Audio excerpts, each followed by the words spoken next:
AI, artificial intelligence, it seems to be everywhere right now, from customer service chats to money management apps and even in healthcare. But as this grows, many Americans are asking what it means for their jobs, their retirement, and the economy. So joining us now to break it down in this aspect of the conversation is Ernie Burns. He is CEO of Burns Estate Planning and Wealth Advisors. Thank you so much, Ernie, for being here. Thank you for having me. This is a huge topic. What do you think the impact of AI is on the job market right now? Well, people have to think about AI as a tool. We use it for content development. We use it for risk tolerances. We use it for a variety of different areas right now. And a lot of the workday mechanisms we use now with Google and everything else, we use an AI. Sure. But at the same instance, to answer your question, it's going to replace some of the mundane jobs, but it's also going to create a ton of new jobs.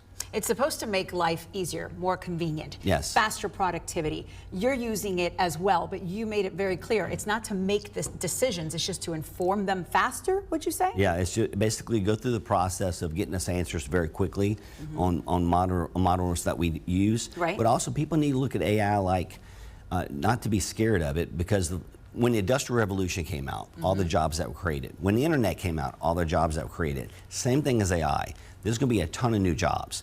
If you looked at the last 100 years, I was at a billionaire conference in November in San Diego, all AI developers. And the Ford Model T 100 years ago was the most technology thing that we actually had. Right. And it took 100 years to get where we're at now. AI is going to create that much technology in the next 10 years, which is a little scary looking, but at the same instance, the job performance and the wealth accumulation is going to be huge. Okay, so obviously the message is get on board or get left behind with this. Really, it really is. You really need to get on board with it. Use it to your benefit. Right. Okay, and in the same instance, there's going to be checks and balances as Anthropic and other companies are watching AI, and Congress is actually building units in there to make sure that they have mechanisms to monitor AI. To prevent weaponization of it. Okay, talk about, obviously we have a data center boom happening in Louisiana right now. Is that a sign for people to invest in AI? What is the direct correlation and what do you tell your clients with that? Not necessarily targeting Louisiana. AI development's huge. Investing in the proper AI stocks is very, very important. But data centers are going to grow throughout the world because of the factors, all the information needs to be contacted inside of them and all the power. So think about this. What stocks should you buy to create the energy for those data centers? Look at those type of stocks. What type of materials are being used? Look at those type of stocks. Sure. You know, and look at the companies that are actually developing more AI. Look at those type of stocks. You know, look at the content, just like Apple uses Coreo for their glass, you know. Look at the stocks that are actually building materials for AI or conducting the energy for them. Now, we definitely experienced a dot-com boom, and we also saw it kind of implode. Do you think AI is on the same track? Great question. No. Here's why.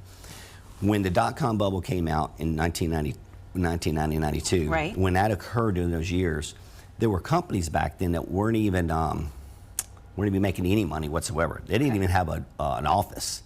They were cloud chasers, companies that were just developed by theories.